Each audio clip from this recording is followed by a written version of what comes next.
From almost 10 days na discharging dito sa Norfolk, Virginia, USA. So ito na, papunta na kaming Montreal, Canada. So nakapara muna mga purifier, kaya for today's video ay puro purifier maintenance muna yung gagawin natin with fourth engineer syempre. Yung gagawin natin ngayon is maglilinis tayo ng purifier number 2. Nakadisassemble na yung purifier, tsaka nilagyan ko na ng Vaseline as lubricant para sa mga moving parts. At yun, nilagay ko na yung ball body with the use of special tool. Yung next na ilalagay sana is yung lower distributing ring tsaka yung operating slide. Kaso, nilagay namin yung lower distributing ring sa gitna ng operating slide at yun, inisa namin siyang nilagay. So naman namin nilagay is yung upper distributing ring. So naglagay kami ng buwang stud bolt para malagay namin ng maayos yung upper distributing ring sa position niya talaga. So inikot pa namin yung upper distributing ring para i-check na nasa position talaga siya at saka umiikot. So normal naman.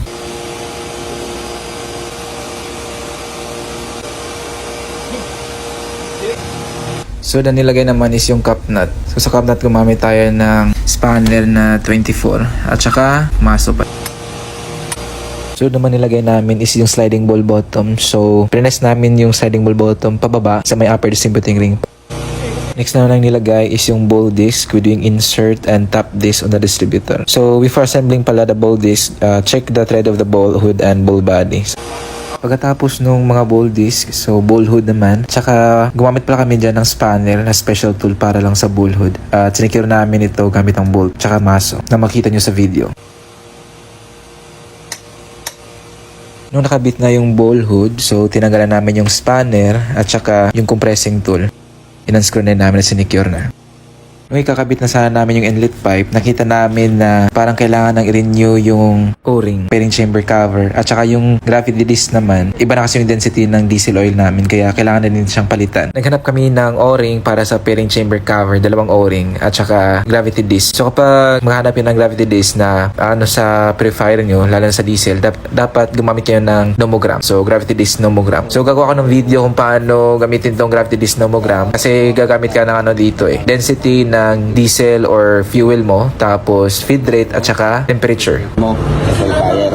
Okay. Ngayon, Keep mo natin yung nomogram. So yan, nakita namin yung O-ring na at saka itong bagong gravity disc. So kinabit na namin yung inlet pipe with bearing chamber cover. So ayan. Tapos yung bagong gravity disc. Next naman is yung lock ring. So ito yung magsisilbing lock sa ating gravity disc.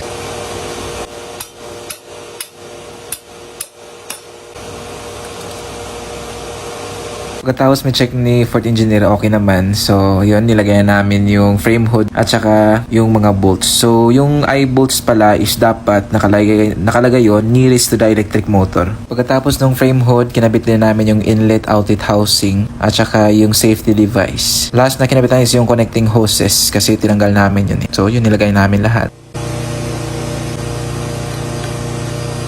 Tsaka since nilisan namin yung purifier naman, so ayun, nag-change oil na rin kami. So yun, tinanggal ko muna yung old oil at saka nilagay ko yung bagong oil.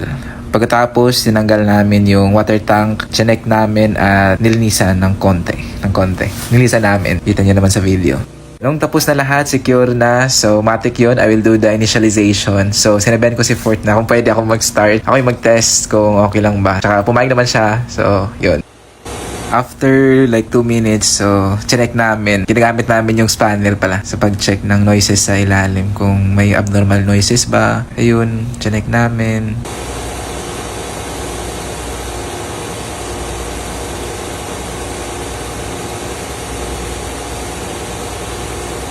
So far so good naman. Wala naman problema.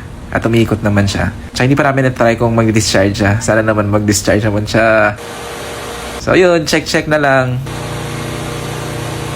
What a beautiful experience. Nagpapasama talaga ako sa mga bagong engineers kasi hands-on talaga ako dito ngayon. Kahit 2 months na lang yung natitira ko dito sa barko, sa kontrata ko kasi pauwi na ako. Pero yun, inaabol ko yung mga buwan na as in wala talaga ako natutunan talaga. Or meron naman pero konti lang talaga. Hindi same na yun na sobrang dami from purifier, fresh water generator, air compressor, pumps, mga paperworks. Ang dami talagang pinagbago. Tsaka ang dami ko rin natutunan. At babawain ko yun sa pag-uwi ko dun sa Pilipinas. Salamat talaga sa mga engineers. I'm so much grateful sa inyong lahat. Also kay Sir Oiler tsaka kay Sir Peter, Sir Trisha, lahat-lahat. Salamat talaga.